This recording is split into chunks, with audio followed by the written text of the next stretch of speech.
Hello, everybody, and welcome to another episode of Recipe for Adventure. My name is Freebie your host, and with me, joining us as always, is my good friend Sai. Sai, say hello. Hello. He Today's did a it! fun day. Yes, we did it! Folks, we got him!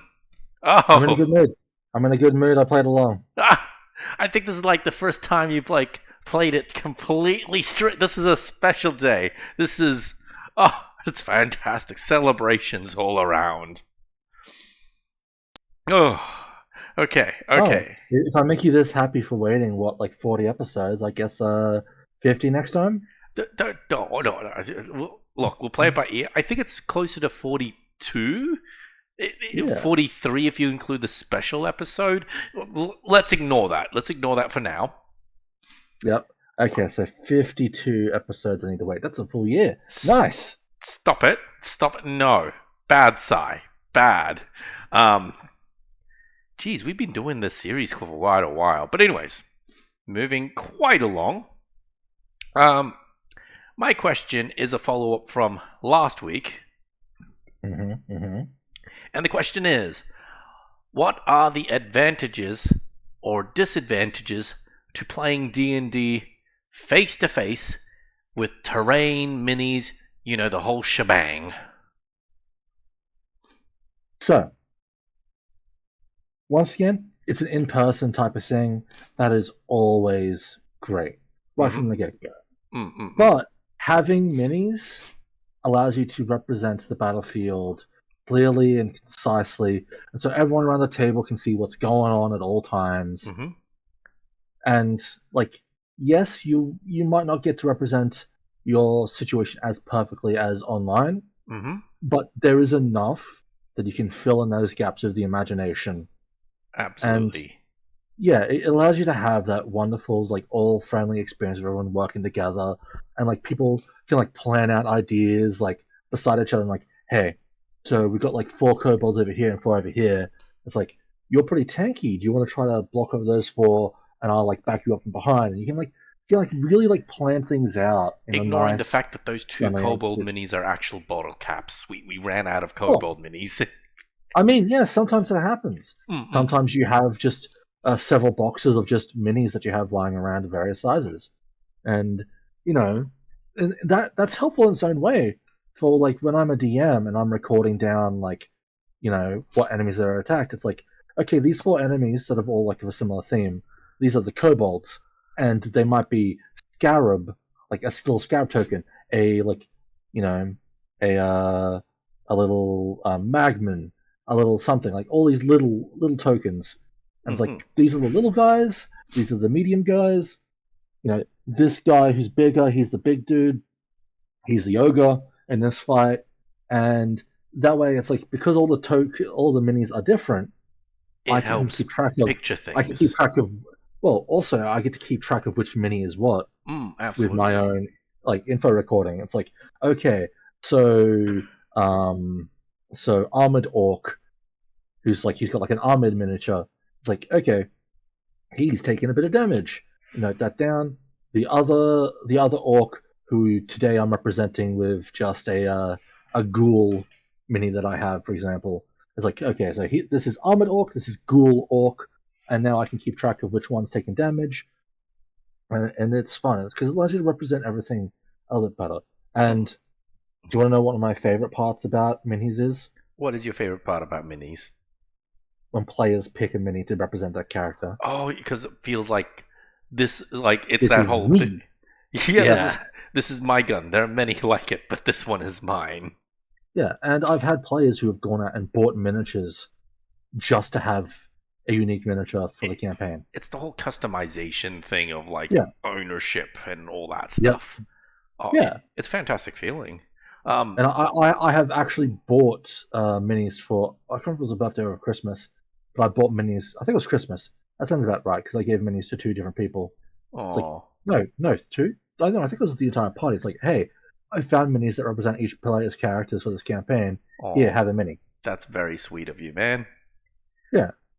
Oh. So, but yeah, there's a lot of fun of having the miniatures and like the tabletop presented.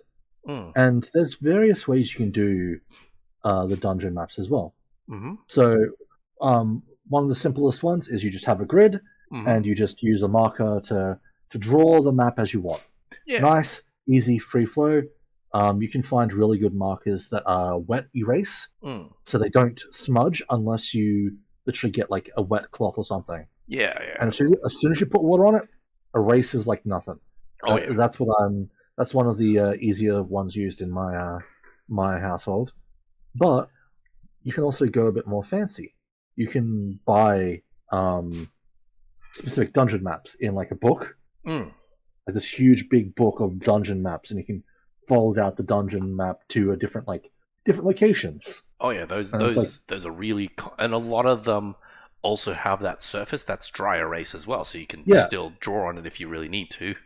Yeah, no. With my Pathfinder group, we used to use the book all the time, and the idea is we'd use the cave a lot, but there was like a bunch of different maps for different scenarios, and it's like, so here's like the arena map, here's the beach map, here is like the forest map, and so you can get a good variety of maps via that, and you can just like grid on, and because you can draw on it as well, if you need to define it further, you can. All really good. And then we can get to some of the more complicated ones. So like physical, like stuff that you can pick up and touch and such. Yeah. So I have a thing.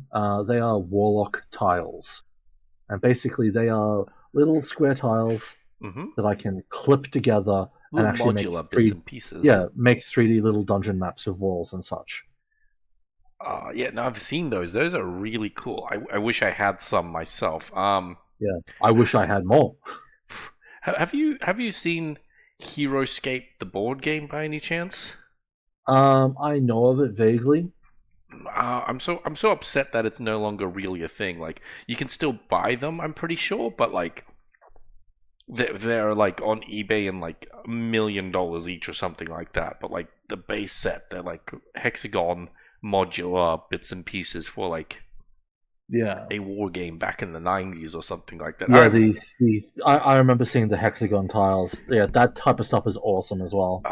I'm so sad it's no longer a thing. But one more other thing that I really wish that they could do online that I feel that Roll20 doesn't do is the secret DM rolling.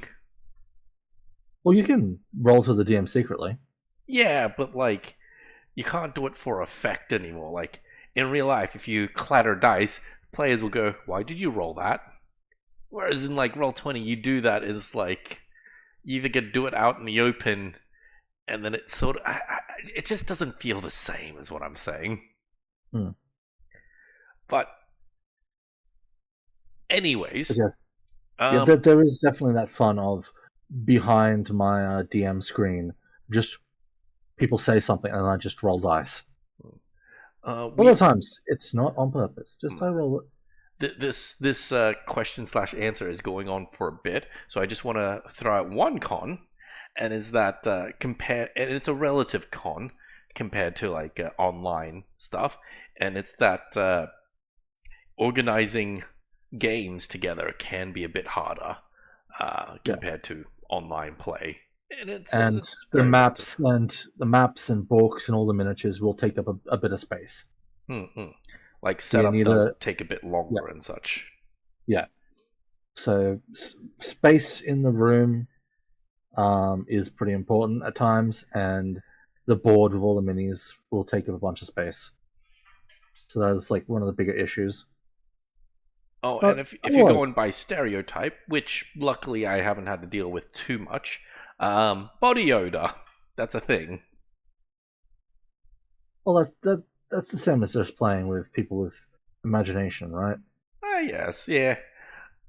I mean, like, either I've gotten used to it, or the people I've previously played with are completely fine. Like, I've had one or two things when I've gone to other people's houses, but like, I don't think I can remember anyone in our consistent friend group that have like terrible BO or anything like that. So, but if you go by the stereotype, that is a thing. Yeah, I suppose. Everyone being nice and close together, Mm-mm-mm. particularly with everyone crowding around the board. Yeah, I suppose that could be a problem. Mm-mm. But usually, if people pay attention to their hygiene, it's not too bad. Yeah, it's a relative thing, and it's like I'm being nitpicky at this stage. Yeah, Um, definitely a nitpick, but might as well announce it. yeah, throw it out there. Anyways, Sai, you seem pretty excited to me to start this Yes. episode, and Yes. I know it's because Calamity Dragons are your favorite, but I feel either there's a bit more to it than that, or you really have been like thinking about it a lot over the weekend, getting super I excited because of have. it.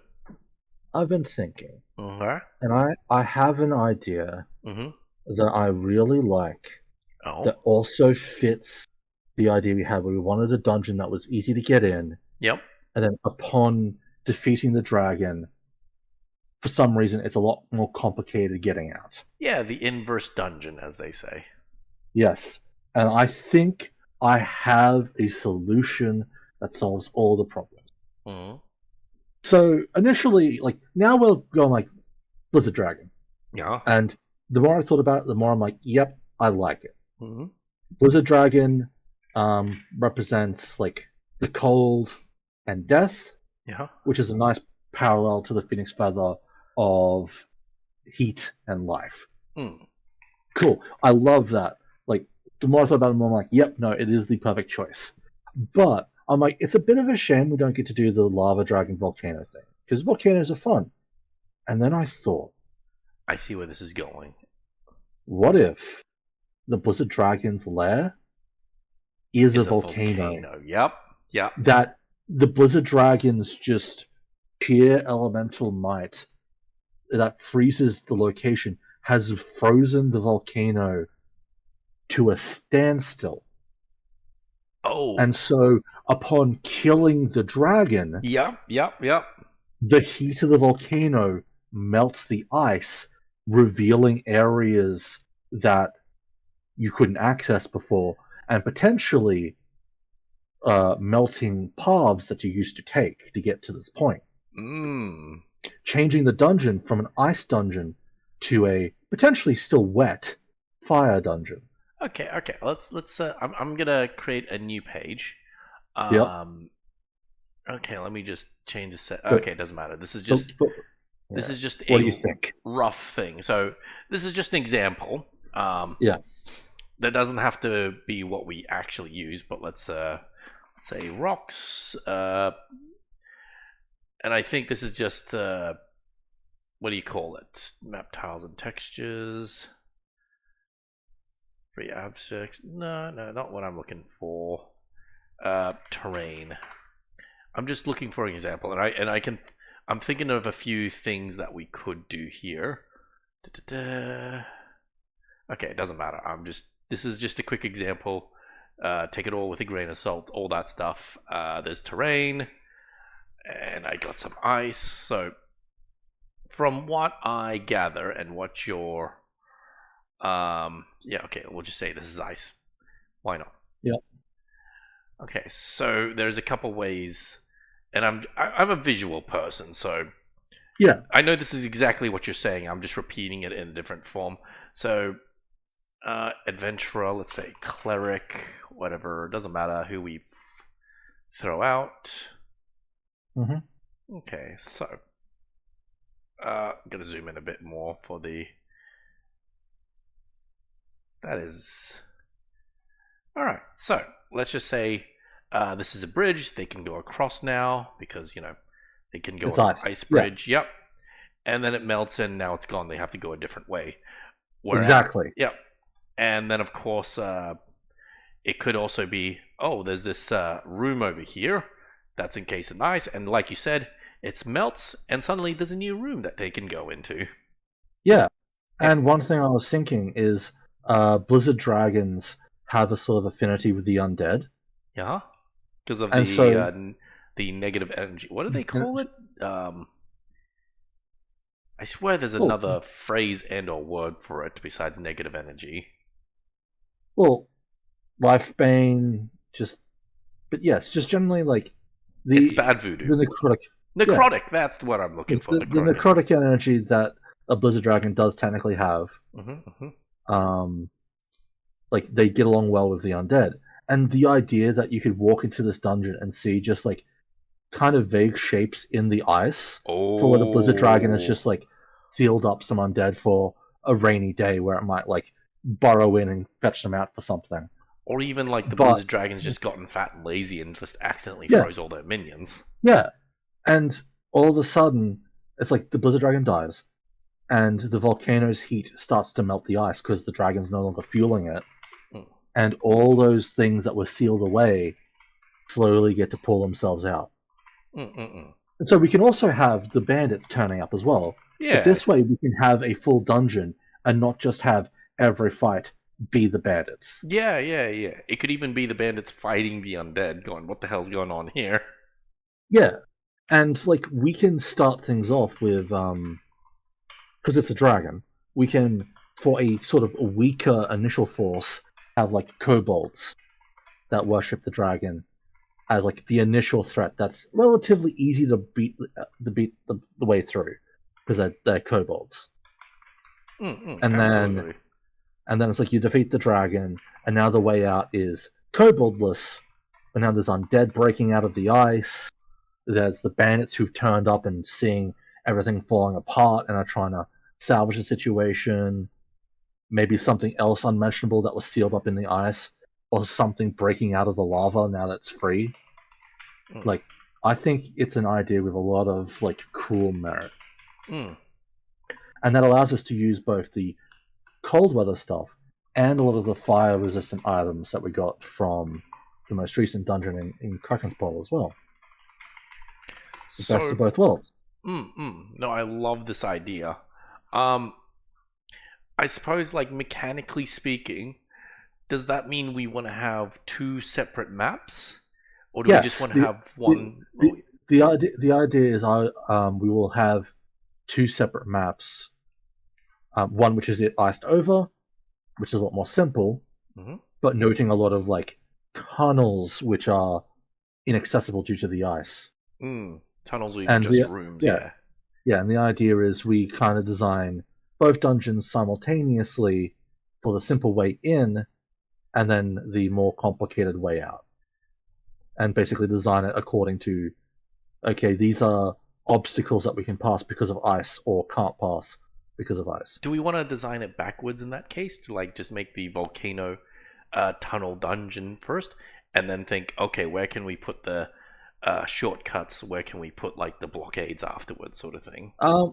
We could do it backwards. I think it's fine to do it forwards as well Okay. because you just design it with like a relatively straight line with maybe like one or two branches off, and then just note along the way just like branch of X, branch of Y, branch of Z, and just make sure that there's enough branches off that you can rejoin. So unlike Krakenopolis, which was like a huge like mini overworld map per se, Yeah, this is going to be a more straightforward giant super dungeon.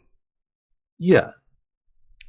Before we get to that point, do we want to like narrate like for Quest 5 do anything about the players arriving at this place by any chance? Oh, of course, of course. We're Mm-mm. going to want the journey there and like the discovery of the location and like all that type of stuff.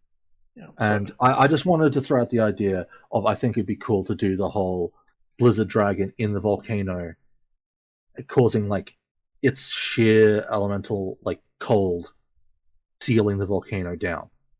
I don't necessarily want the volcano to erupt once the dragon's dead, no. but just have it just like cooled. Oh yeah. So uh, let's go back to the Slate Town quests page because I want to make sure I get the wording right. Yep. So the players all receive a vision of a blizzard dragon, somehow sealed, yet free enough to freeze. Wait, okay. A vision of a blizzard dragon freezing the world if left unchecked. Despite its destructive might, its raging heart beats with the echoes of eternity. Its evil heart is the next ingredient for something that for once in its wicked life may do good. Do you think that's a bit too pretentious? It's a little pretentious, but I mean, as far as a vision goes, I think that's fine. Ah, okay. Excellent. Players wake up with the sudden urge to travel north to the northern volcano wastes. Alright, so like I don't think you need to call it volcanoes. Just call it the Northern Wastes. the northern wastes. Okay. I'm just trying to think how to put this. So like okay. Well, maybe you do something like in the vision, just that the age-old thing of the Northern Star shining bright. It's like the guiding light to go north. Where the stars suddenly burn bright. How's that sound? Good. Nice. Alright. Al wakes up with a similar dream and tells the players that he has been hearing reports that the desert wastes up north have been getting colder. He didn't think much of it until now, but if there really is a blizzard dragon, then getting rid of it, as well as getting the heart, will serve two purposes. So, do you want the wastes to be a desert, or would you just treat it as like a wasteland? I will say that it's supposed to be a desert, but now it's like all snowy and stuff like that when the players get there, or like it's become like a more temperate wasteland. Yeah. So we can like sort of play with expectations a bit there. Like if the players think about it, they're like, "Oh, it's a desert. We should like." Actually, yeah, no, that'll be an interesting thing because when they go there, it's colder and like pretty temperate. Like they don't have to do much to prepare to get there. But on the way Yeah. back, it's super hot and they need water and such. So we could do something with that as well. Yeah, that sounds fun. So, let me think.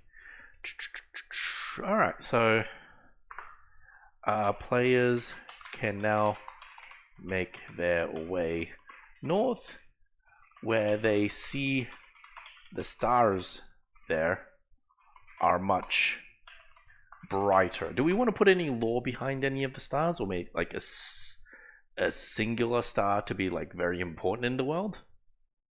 I mean, I think a religion check definitely would be good for like the whole North Star.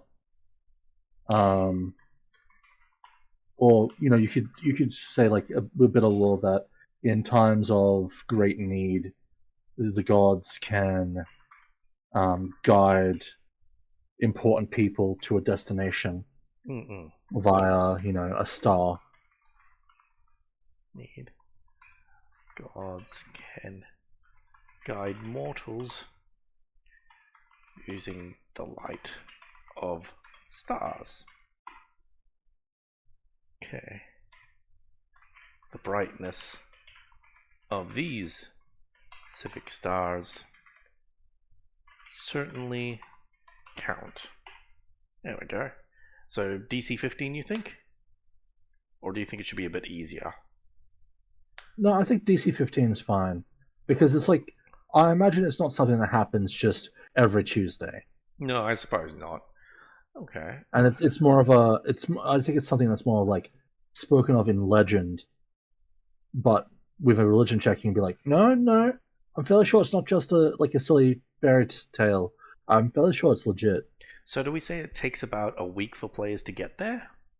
I was thinking we can have like travel time. Okay. Now, one thing I was thinking was, um, we don't have like a sort of world map we're playing around with here. We're playing it fast and loose in terms of world map. Yeah, yeah, yeah. So, do we think we can get some of the way via boat, Mm, or do we want them to just have to trek on foot? I don't mind like at least one day going by boat. But at the same time, because I like to imagine that the lighthouse or the fallen lighthouse is the northernmost part of Slate Town. Um, Yeah, because Players can take the boat up north for one day before being forced onto land. So when they're on land, I suppose they're in like a port city, so like makes them feel like they've traveled to a different place with a different yeah, culture almost. that's why I was thinking. Like, if it's like a week long travel, we might want to have like one or two stops along the way. Okay, so do we want to make it a little island nation, or do we want to make it like all land at this point after the boat trip? After the boat trip, it's a good question. I feel like because we just did Castanopolis, we probably don't want to do more like island stuff. Okay, so like, I feel like inland after that point makes sense to me. all right, how about we make a little city then? Yeah, let's make like I imagine we can literally say it's another port that isn't like another little trading hub along the way, Okay, but we just won't flesh it out like we did Slate Town. yeah, we'll just hmm, there's too much changing in this place for it to like. Uh, what about calling it Or Sandstone City? well, actually, Yep, because like if Slate Town is a major trading hub, yep. what if instead of it being an actual city, it is like a small fishing hamlet? Okay. What should we call the little hamlet then? Um, like almost like Fishersberg sounds fine to me. Fishersberg. Yeah, right. In Fishersberg, all one word. Yep. All right. So, landmarks in Fishersberg. Okay. So they have overpriced general store. Yep. General store. Uh, let's say 50%. 20% markup. 20%. Okay, 20% Markup. markup. Let's say A small tavern and inn combined. small tavern slash inn. Do we want to say they're relatively friendly there? Like I would say like friendly. It's just out of the way and very small. Hmm. Relatively. Oh, you know what? Relatively friendly. Uh, the owner is uh, desperately friendly. Oh my god, travelers! Yeah, right. Welcome, welcome. What do we want to say? This is like a half orc or something like that. Oh yeah, half orc. Yeah, I like half orc. Half orc bar owners sound like always sounds like that the big burly but friendly guy. You might treat people who are a bit too racist or uncertain, but usually it's like the big friendly like just like guy who wants to hug people. Please, Please, welcome, welcome. welcome. Have have a drink on the house and warm your boots by the. Let me start the fire. Of course. Yeah. So like, we could just call it like the Fisher's Rest or something. okay, so call the Fisher's Rest. Yep. The Fisher's Rest. We're not very But none. imaginative on names, but we don't need to be. No, this is a small place. I, I love the idea. Like, I was gonna call it like maybe like Fang and Half or something, yeah, but like I just love the idea. It's called the Fisher's Rest, yeah. but none of the fishermen really use it. Oh, yeah, because they have their own houses and stuff. Yeah, Also, I just love the idea that he's desperately friendly. Because, like, usually you yeah, think of these sorts of places and it's like, oh, everybody doesn't like outsiders. But then you've got this guy going, travelers, please, welcome, welcome. Have a drink on the house and warm your boots by the. Let me start the fire, of course. And it's just, yeah, I love it. yeah, So, yeah.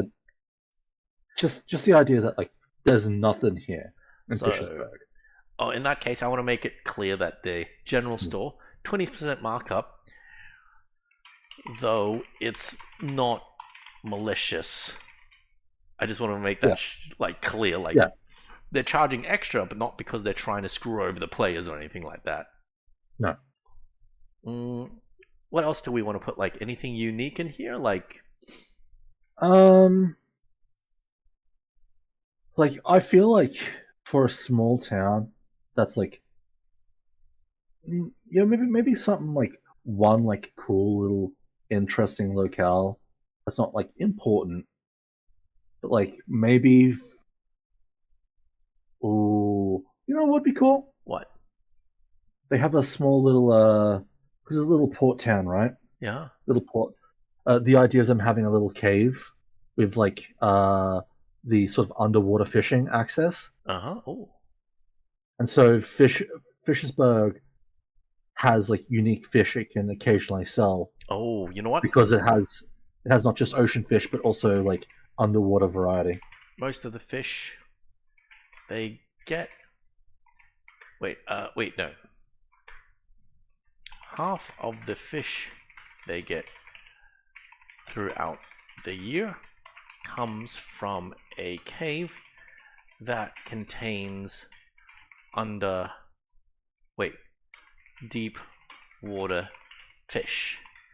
Because it's in a cave, it's also insulated from what do you call it? The weather, the Yeah, the weather. environment.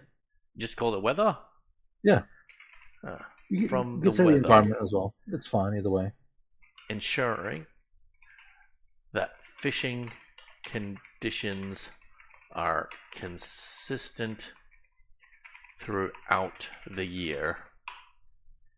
Yeah, I just like the idea. It's like it's a Fishersburg is just a fishing place through and through. Whether you fish the ocean or you fish the caves. Mm-mm-mm. I also like the idea that they can keep doing it throughout the year no matter what Yeah, because it's so safe. yeah. Though you can even say that they're protective of their cave. Mm. Oh, with good reason. It's literally their livelihood Yeah, yeah. because uh, it's the source of their livelihood. Many of the fishermen are very protective of it. Ooh, you know what? Because, however, business is starting to slow. The Do we fish, side quest? Yeah. not quite. The fish aren't breeding this season as much due to the water being colder than usual. Oh, okay. So it's less of a Just side the quest and more, oh, we know what's going on sort of thing. yeah, the effects have spread this far. Mm-mm-mm. So it's not like so cold that it's like anything's iced or anything, but it's cold enough to like affect the ecosystem, Hmm. which is like something that does happen in real life. Like 1 or 2 degree differences can kill the Great Barrier Reef, for example. So it's like, why wouldn't it be different here? So Yeah. Ooh. Um. Okay, I'm pretty happy with that. Yeah, because like I like the idea of like journeying has little you know landmarks to see along the way. Let's name the half orc owner because I'd like to imagine that he shares this information as well. Hmm. What do we call him? Um, Go Brock. Go Brock. Okay. And in that case, Go Brock can share the following information. There we go. Do we want to give him anything else to like share the Um, players? well, how about he shares like kind of if you're heading towards the cold, Yeah. maybe this is a good place for your next stop. Kind I. of shares info for where you should go next. Oh, okay. Um, there. Okay. If players share that they're heading to. Actually, yeah. What do we call that volcano? Hell's Fire Peak, perhaps. Well, they probably don't even know what the volcano is called because it's it's like so far away Sure. All that they right. And just the that star's the only thing that's guiding them. Okay. yeah. If the players share that they're heading up north, Go Brock can mention a village on the way with his brother Korbog, which is Ooh, that's a good orcish name, Golbog. it's just Go Brock backwards. That's cheating, but I love it. With his brother Korbog, if he tells, if he like, tell my brother you said hi, he'll take good care of you there. So like it's a little mini side quest sort of thing. Like I'd like to imagine that the players can stumble across the village either way because it's on the way Yeah. where the star points them. But this Hmm. way it'll be like, oh, the players have something to do when they're in the next village. Yeah. Okay. What else? Do we want to say anything else about them? Maybe their specialty fish. Yeah. Okay. The house special is a spicy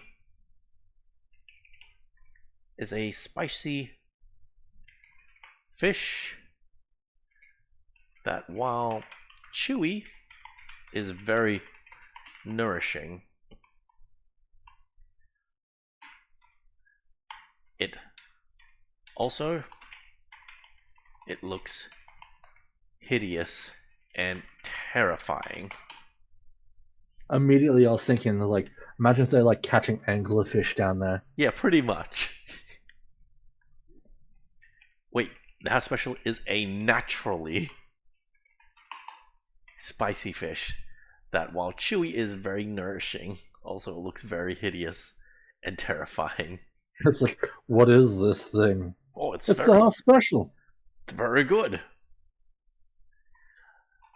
Locals call it the what do they call it? What would they call it? Well, I mean, If it's naturally spicy, you know, uh, I'm almost thinking of like the will-o-wisp fish. like I The was willow even thinking lava fish, but I that's a bit too on the nose, isn't it? Oh, pepperfish. Pepperfish? pepperfish might, or how about as a kind of like paradoxical thing, like it's the sunfish. The sunfish, yes. Locals call it for the sunfish. Players. Okay, you know what? I'm going to put a little in brackets. If players try/eat it, they will suddenly get the idea that it can be used in alchemy. Just to make sure, it is definitely not an actual like sunfish or the molar. It's just what they call it. Yeah, it's just what they call it. Yeah. No. So okay. So I do want to make it an alchemic thing. So the sunfish. Plus. Okay. So it can't. It doesn't have to be that expensive. So sunfish. Let's just say 5 GP each. What? Potion of fire breathing. Yeah. Fire breathing or fire breath. Is there a fire breath spell? So, I'm pretty sure it's not called fire breath. I'm pretty sure it's like draconic breath, right? It's like, I believe it's called Scorcher. It's like Agnazar's Scorcher. What level spell is it? Level 2. It's from Xanathar's Guide, but you basically get to breathe a flame 30 foot long, 5 feet wide in the direction you choose, and each creature must make a dex save, taking 3d8 fire damage. Can you put in as that spell Xanathar's Guide page, whatever it was, and then we'll put like DC 15 or something like that.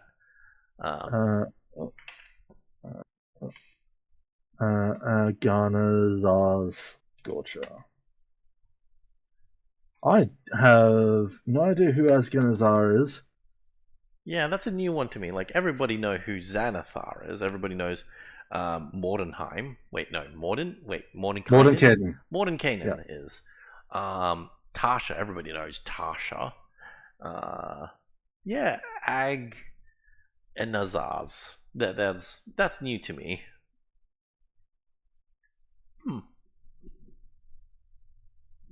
If it's a level 2 spell, maybe we should make it a bit more expensive. Maybe 20 GP should be fine. Yeah. Okay. Yeah, you drink it and you just get a one-off use of like Aganazar's Scorcher. Nice and fun. Okay. Just so that they don't just get a million of these sunfish, we will say locals call it the sunfish, though because of the poor harvest, stock is limited. There we go.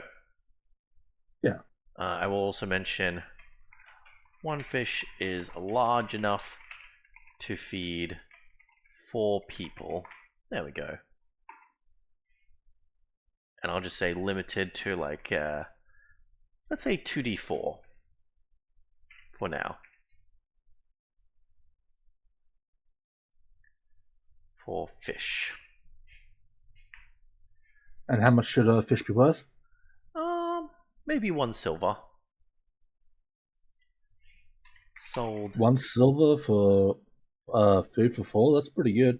Yeah. Small village. But I suppose it's coming directly from the source as well, so yeah. So that's like 2.5 coppers. So like, how much is it usually for a meal at an inn? Like,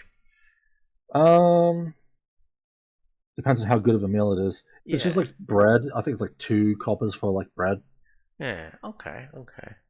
And that, we'll just say 2 silvers then, just to make it a bit more believable. At 2 silvers, it's food enough for 4 people. So yeah, so each person essentially pays 5 coppers if there's 4 of them. Yeah. It's like a specialty, right? Yeah, it's nice. It's limited supply. Yeah, and that's reasonably affordable, I'd say. Okay. Okay, so obviously, Gobrock shares all this information. They're pretty happy with it. Okay, so players continuing this following the star. Continuing to follow the star will lead the players to a village, a mining village. How's that sound? Mining, yeah. Mining village. Do we want to make it a what do they call mining towns that have like been mined out essentially? Usually such things like abandoned and stuff, right? There's a specific word for it because like there are coal towns in like America that have been like mined out of coal and they're like out in like the borders and such like that, and it's like almost not a ghost town, but it doesn't matter. So they lead to a mining village called what do we call it?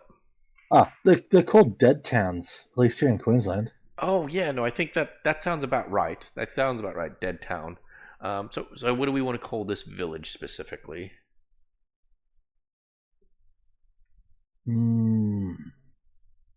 Ooh, it's like if it's like it was made for mining, I feel like it should be like one of those towns which like like named after a person, so like Gobrug's treasure or something like that. Oh yeah. Okay, so what's a good like name can we use? Like if we want to be really lazy, we could call it like Prospector's Rest or something. I was looking through like the list of towns here in this is like towns mentioned. One of them, Richmond. Oh, Richmond. Okay. Yeah, Rich. Like,